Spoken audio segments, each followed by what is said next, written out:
Hello students, my name is Prashant, your GA educator. आप सभी का स्वागत है हमारे जनरल इकोनॉमी के सेशन में। आज के सेशन में हम बैंकिंग एंड फाइनेंशियल अवेयरनेस के टॉपिक से रिजर्व बैंक ऑफ इंडिया के स्टैटिक क्वेश्चन के एमसीक्यू डिस्कस करेंगे। ये क्वेश्चन हमारे आने वाले बैंकिंग एग्जामिनेशन के लिए काफी इंपॉर्टेंट है। आइए स्टार्ट करते हैं और देखते हैं पहला सवाल। Which bank is considered as central bank of our country? हमारी कंट्री का सेंट्रल बैंक कौन है? भारत का जो सेंट्रल बैंक है वो है Reserve Bank of India. Reserve Bank of India जो स्टैब्लिश हुआ था वो हुआ था 1 अप्रैल 1935 में। तो 1 अप्रैल 1935 से लेके अभी तक भारत का जो सेंट्रल बैंक है वो रिजर्व बैंक ऑफ इंडिया है, with RBI act 1934। RBI act 1934 के तहत इसकी स्थापना की गई थी। और इससे पहले जो सेंट्रल बैंक की भूमिका निभा रहा था कंट्री में, वो इंपीरियल बैंक ऑफ इंडिया निभा रहा था। इंपीरियल बैंक ऑफ इंडिया उस समय as a central bank of India की भूमिका निभा रहा था कंट्री की। और imperial bank of India as a commercial bank भी कार्य करता था। ये कमर्शियल बैंक भी था और ये आरबीआई से पहले कंट्री में एज अ सेंट्रल बैंक भी कार्य करता था। क्लियर है इतनी बात? दूसरी बात, आरबीआई की जो स्थापना हुई थी वो as a private central bank हुई थी। कंट्री में जितने भी प्राइवेट कमर्शियल बैंक थे, उन सारे प्राइवेट कमर्शियल बैंकों को रेगुलेट करने के लिए, उन्हें वहां पर करेंसी इशू करने के लिए, उन्हें संचालित करने के लिए एक सेंट्रल बैंक की स्थापना की गई। और इसकी स्थापना as a private central bank की गई थी with initial capital of ₹5 crore. 5 crore की इनिशियल कैपिटल के साथ इसकी स्थापना की गई थी। आई होप क्लियर होगा। Next, from when was the reserve Bank of India nationalise? Reserve Bank of India का राष्ट्रीयकरण कब किया गया, यानी भारत सरकार ने इसे अपने अंडर कब लिया? अभी मैंने आपको बताया कि Reserve Bank of India as a private central bank कार्य कर रहा था। और ये जब देश आजाद हो गया, देश आजाद होने के बाद भारत सरकार ने इसे अपने अंडर ले लिया। तो भारत सरकार ने इसे जो अपने अंडर लिया वो लिया 1 जनवरी 1949 में। ये डेट इंपॉर्टेंट है। तो नेशनलाइजेशन का मतलब यही है कि गवर्नमेंट ऑफ इंडिया ने इसे अपने अंडरटेक ले लिया। तो 1 जनवरी 1949 में आरबीआई का जो राष्ट्रीयकरण किया गया वो किया गया विद बैंकिंग रेगुलेशन एक्ट। ये क्वेश्चन आता है किस एक्ट के तहत आरबीआई का राष्ट्रीयकरण किया गया? तो आरबीआई का राष्ट्रीयकरण किया गया बैंकिंग रेगुलेशन एक्ट 1949। तो अगर आपसे क्वेश्चन पूछा जाए from which act it was establish with RBI act 1934, and from which act it was nationalized. So it was nationalized with banking regulation act 1949। I hope clear होगा। Next question, where is the headquarter of Reserve Bank of India? Reserve Bank of India का present में headquarter कहाँ है? Reserve Bank of India का present में headquarter है Mumbai. Reserve Bank of India की जब स्थापना 1 अप्रैल 1935 में हुई थी, तब इसका जो हेडक्वार्टर था, वो था आपका कोलकाता में, कलकत्ता में। ठीक है, कलकत्ता में इसकी स्थापना की गई थी। और इसका जो हेडक्वार्टर है वो शिफ्ट कर दिया गया था। Headquarter move to Bombay. Headquarter इसका बॉम्बे मूव कर दिया गया था। कब कर दिया गया था? 1937 में। उस समय का बॉम्बे और आज का मुंबई। तो 1937 से लेके प्रेजेंट टाइम तक जो रिजर्व बैंक ऑफ इंडिया का हेडक्वार्टर है अभी, वो मुंबई में है। Clear? Next question, who appoint the governor of RBI? RBI के गवर्नर को कौन अपॉइंट करता है? आरबीआई के गवर्नर को अपॉइंट करता है सेंट्रल गवर्नमेंट। सेंट्रल गवर्नमेंट में जो प्रधानमंत्री होते हैं वो फाइनेंस मिनिस्ट्री की रिकमेंडेशन पर आरबीआई के गवर्नर को अपॉइंट करते हैं। हम सबको पता है कि आरबीआई में एक गवर्नर होता है, 4 डेप्यूटी गवर्नर होते हैं, और इन सबको सेंट्रल गवर्नमेंट अपॉइंट करती है। आरबीआई के जो गवर्नर का टेन्योर होता है, ये भी क्वेश्चन आता है, वो कितने साल का होता है? वो 3 साल का होता है, और इसे एक्सटेंड करके 5 साल तक किया जा सकता है। Next, who was the first Indian governor of RBI? RBI के पहले इंडियन गवर्नर कौन थे? पहले भारतीय गवर्नर कौन थे? तो आरबीआई के जो पहले भारतीय गवर्नर थे वो सीडी देशमुख थे। और ये जो पहले भारतीय गवर्नर थे, ये थर्ड गवर्नर थे आरबीआई के, थर्ड गवर्नर ऑफ आरबीआई। अब देखिए, आरबीआई की स्थापना ब्रिटिशर्स ने करी थी, as a private central bank ही की थी। बट इसके जो पहले गवर्नर थे वो ब्रिटिशर ही थे। तो जो पहले गवर्नर थे आरबीआई के, फर्स्ट गवर्नर ऑफ आरबीआई, वो थे ऑसबॉर्न स्मिथ। ये भी क्वेश्चन आता है कि पहले गवर्नर कौन थे? ऑसबॉर्न स्मिथ थे। देखिए यहाँ नाम भी लिखा हुआ है, ऑसबॉर्न स्मिथ। ठीक है। और जो सेकंड गवर्नर थे आरबीआई के, वो थे जेम्स टेलर, जेम्स टेलर। ठीक है। और देन अगर हम देखें जो थर्ड गवर्नर थे वो कौन थे, वो थे सीडी देशमुख। और जो थर्ड गवर्नर थे वही अगर हम देखें वो फर्स्ट इंडियन गवर्नर थे। और ये जो अपॉइंट हुए थे 1943 में अपॉइंट हुए थे, फर्स्ट इंडियन गवर्नर थे आरबीआई के। तो आपको ये पता होना चाहिए कि पहले गवर्नर कौन थे, थर्ड गवर्नर कौन थे, और जो थर्ड गवर्नर थे वही पहले इंडियन गवर्नर थे, उनका नाम सीडी देशमुख है। प्रेजेंट गवर्नर कौन है, प्रेजेंट गवर्नर अगर हम देखें तो 25th गवर्नर है प्रेजेंट गवर्नर, वो कौन है, शक्तिकांत दास। और शक्तिकांत दास से पहले कौन थे, शक्तिकांत दास से पहले थे उर्जित पटेल। ठीक है, आई होप आपको क्लियर होगा। तो ये नाम आपको पता होने चाहिए आरबीआई के गवर्नर से। Next, to whom does RBI provide ways and means advance facility. RBI की एक फैसिलिटी है ways and means advance facility, इसे शॉर्ट में डब्ल्यूएमए के नाम से भी हम जानते हैं। कई बार ये न्यूज़पेपर में भी हमें देखने को मिलता है कि डब्ल्यूएमए के तहत आरबीआई ने लोन प्रोवाइड किया। तो ये एक फैसिलिटी है जिसके तहत आरबीआई डब्ल्यूएमए के तहत लोन प्रोवाइड करती है। किसे करती है, ऑप्शन में state government, central government, commercial bank, private bank या ऑल ऑफ दी अबव। तो इसका राइट आंसर है, देखो यहाँ पर ऑप्शन में हम थोड़ा चेंज करेंगे। यहाँ पे ऑल ऑफ दी अबव की जगह हम यहाँ पे लेंगे ए एंड बी। तो यानी सेंट्रल गवर्नमेंट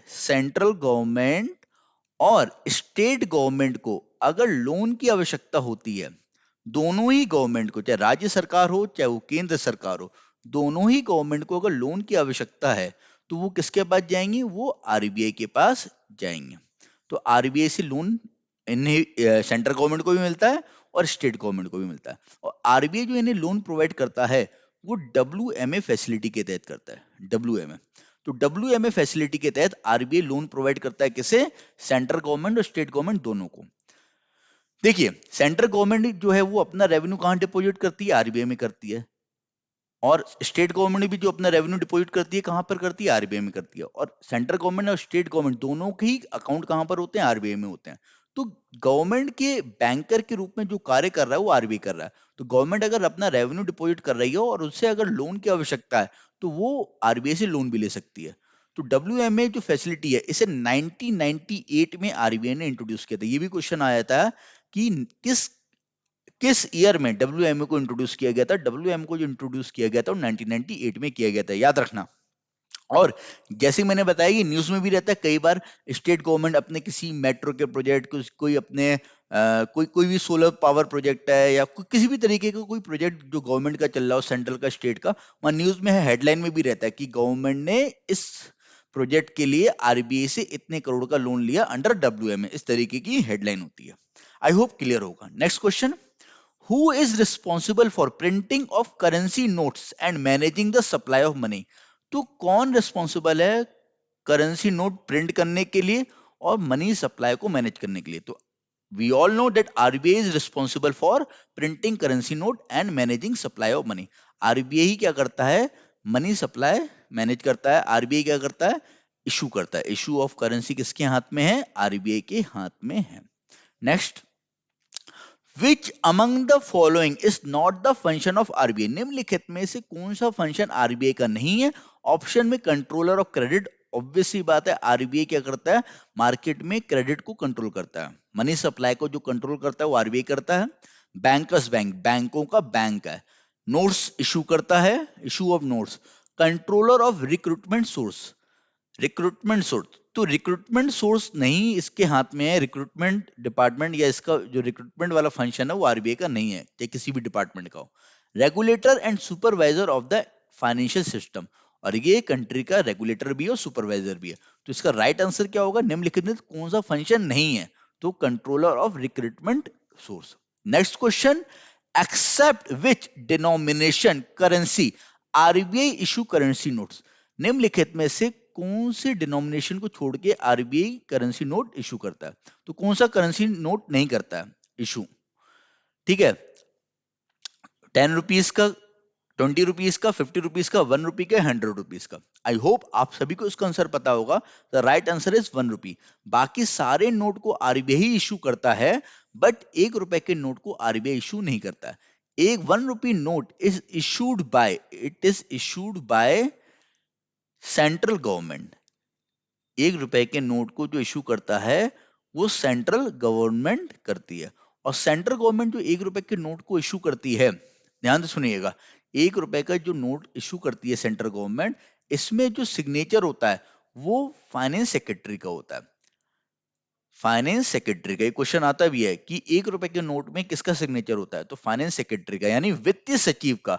आरबीआई के जितने भी नोट होते हैं उन सारे नोट में आरबीआई के गवर्नर का सिग्नेचर होता है, बट 1 रुपए के नोट में जो सिग्नेचर होता है वो फाइनेंस सेक्रेटरी का होता है। अब क्यों? क्योंकि finance secretary government of India का रिप्रेजेंटेटिव होता है, ठीक है। तो फाइनेंस मिनिस्टर का नहीं होता है, प्रेसिडेंट ऑफ इंडिया का नहीं होता है। 1 रुपए के नोट में जो सिग्नेचर होता है वो वित्त सचिव का होता है, फाइनेंस सेक्रेटरी का होता है। ये पता होना चाहिए, इंपॉर्टेंट है ये, और ये कई बार पेपर में पूछा भी गया है। और बाकी जितने भी नोट हैं, चाहे वो 10 रुपए से लेके 2000 तक के नोट हो, उन सारे नोटों में गवर्नर के सिग्नेचर होते हैं। Clear? Next, prior to when did the principle of note issue of the RBI was based on proportional reserve system? क्या होता है कि जो ये नोट इशू किए जाते हैं मार्केट में, ये एक सिस्टम था, उस सिस्टम पर किए जाते थे। तो वही बात है, ये पूछ रहे कि एक सिस्टम था प्रोपोर्शनल रिजर्व सिस्टम। इस सिस्टम के बेसिस पर ही नोट इशू किए जाते थे। ऐसा नहीं है कि आरबीआई नोट छापता है तो वो कितने भी नोट छाप ले, ऐसा नहीं है। एक एक सर्टन अमाउंट होती है, एक लिमिट होता है, एक लिमिटेशन होती है, उस लिमिटेशन पर ही वो नोट छाप सकता है। ऐसा नहीं है कि भाई कंट्री की गरीबी दूर करने के लिए आरबीआई कितने भी नोट छाप दे। एक वो परसेंटेज जो होता है वो मेंटेन करना होता है। तो प्रोपोर्शनल रिजर्व सिस्टम एक मैकेनिज्म था। इस मैकेनिज्म को जर्मनी ने इंट्रोड्यूस किया था और इंडिया ने भी अडॉप्ट किया था। और इस मैकेनिज्म के बेसिस पे इंडिया नोट इशू किया करता था 1956 तक।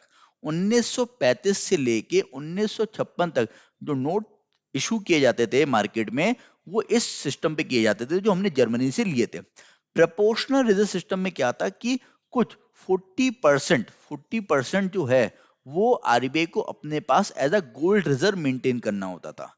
जब वो इतना गोल्ड रिजर्व मेंटेन करते थे, और 60% जो है वो गवर्नमेंट सिक्योरिटीज में मेंटेन करना रहता था। तो इस तरीके का ये मैकेनिज्म था पहले, जिसे जिसके बेसिस पे, यानी इतना रिजर्व होना चाहिए, इतना पैसा आरबीआई के पास होना चाहिए, तभी वो करेंसी नोट इशू करेगा। देखो, ये जो गोल्ड रिजर्व है या जो ये सिक्योरिटी जो शो कर रहा है, क्या शो कर रहा है? ये शो कर रहा है कि कंट्री का जो बिजनेस है उसे शो कर रहा है। क्योंकि अगर हम देखें, जो गोल्ड है, पहले जो बिजनेस होता था, व्यापार होता था, गोल्ड पर ही होता था। ठीक है, पहले डॉलर या पाउंड नहीं थे, तो पहले गोल्ड पर ही व्यापार होता था। पहले जो इंटरनेशनल करेंसी थी गोल्ड ही थी। तो वो गोल्ड आपकी असेट को शो करती है, आपकी फाइनेंशियल रिजर्व को शो करती है।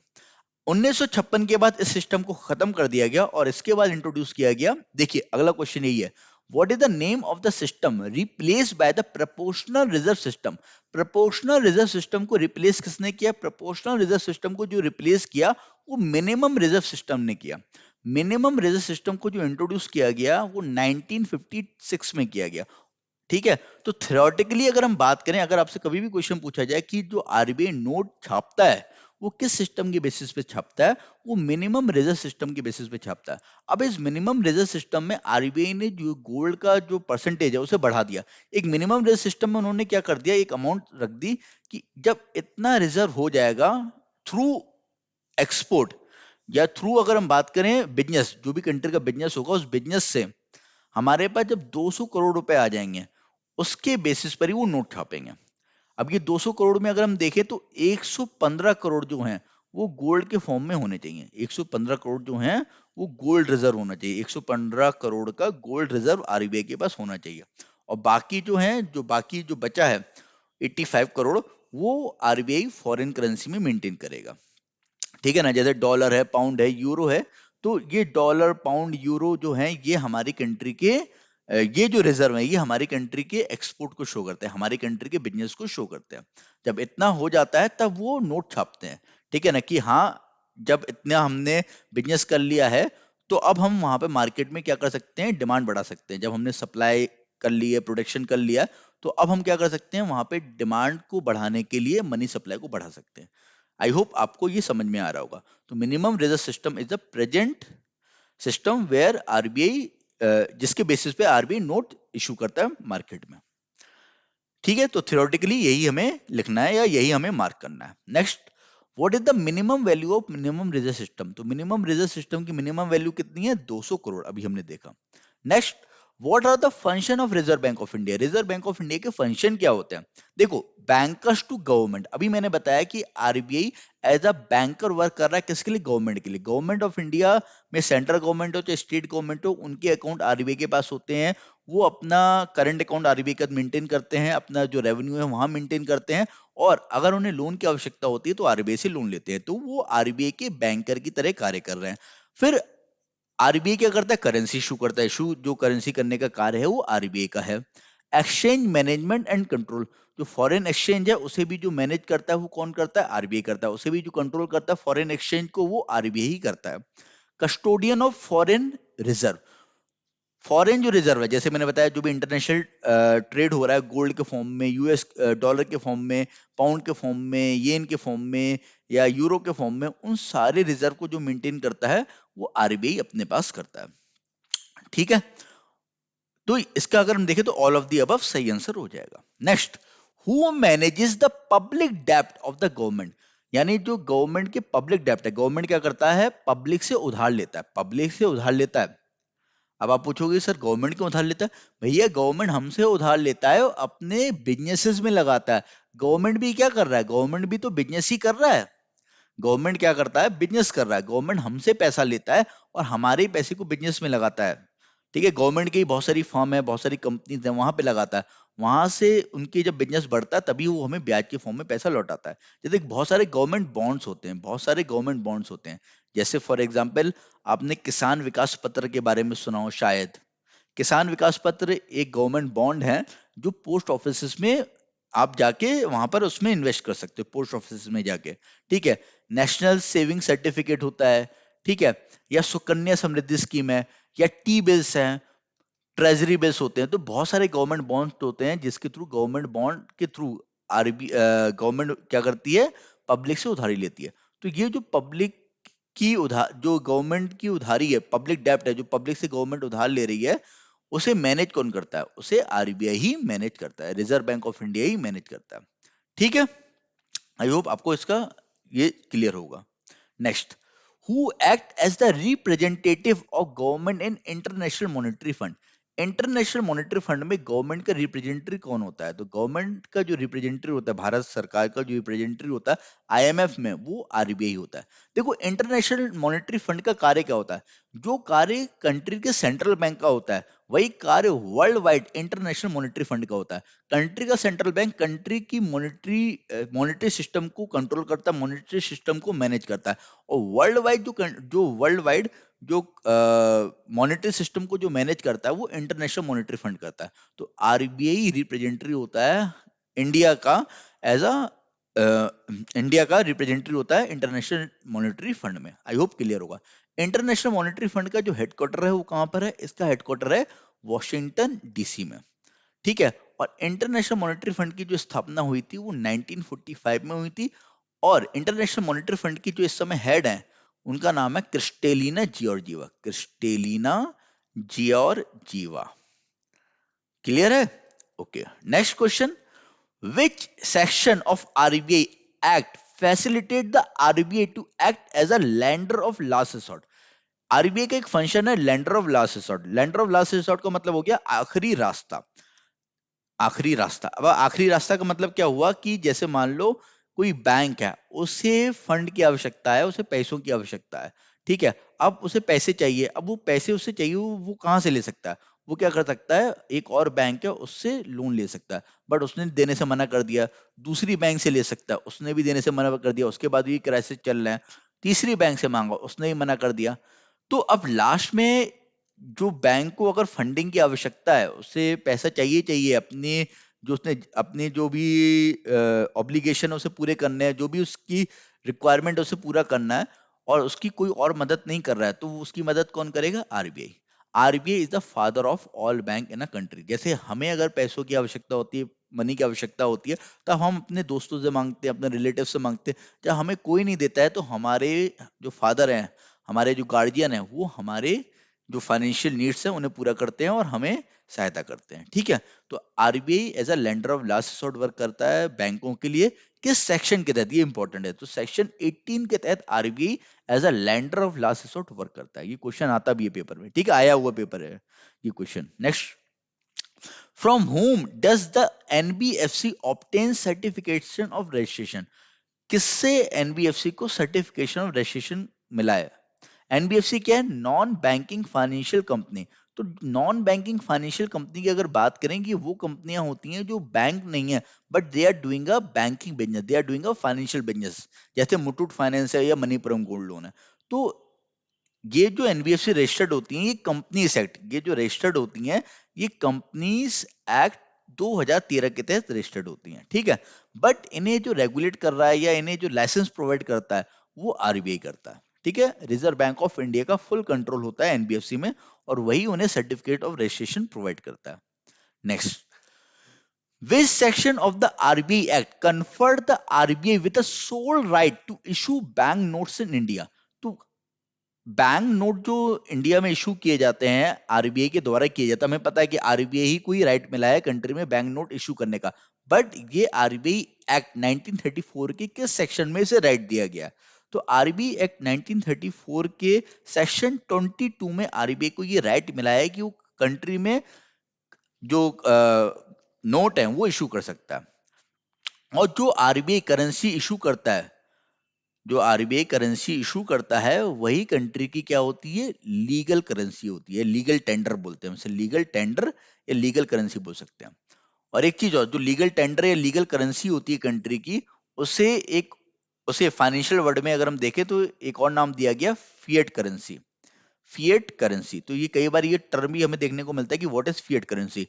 तो जो उस कंट्री की गवर्नमेंट या उस कंट्री के सेंट्रल बैंक द्वारा मार्केट में करेंसी इशू की जाती है उस करेंसी को ही हम फिएट करेंसी बोलते हैं या लीगल टेंडर बोलते हैं। तो सेक्शन 22 के तहत आरबीआई को ये राइट दिया गया है। आई होप क्लियर होगा। Next, which section cast a responsibility on the RBI to focus towards achieving financial literacy in the country? तो आरबीआई, क्या आरबीआई की रिस्पॉन्सिबिलिटी है कि हर एक किसी की फाइनेंशियल जरूरतों को पूरा किया जा सके, हर किसी को फाइनेंशियली लिटरेट किया जाए। भाई जब उन्हें फाइनेंशियल लिटरेट होंगे तो वो अपने फाइनेंशियल, अपने जो रिस्पॉन्सिबिलिटी है, फाइनेंशियल रिस्पॉन्सिबिलिटी उन्हें निभा पाएंगे जो लोग हैं कंट्री में। तो कंट्री में लोगों को फाइनेंशियल लिटरेसी होनी चाहिए तभी वो डिपॉजिट करेंगे। बहुत सारे ऐसे लोग होते हैं जो बैंकों में भरोसा नहीं करते, बैंकों में डिपॉजिट नहीं करते, अपने पैसे को कमाते बहुत सारा है बट अपने पास ही गुल्लक में या कहीं ना कहीं गाड़ देते। इस तरीके की भी बहुत सारी लोगों की टेंडेंसी पहले हुआ करती थी। अब तो काफी लिटरेसी फैल गई है लेकिन पहले नहीं थी।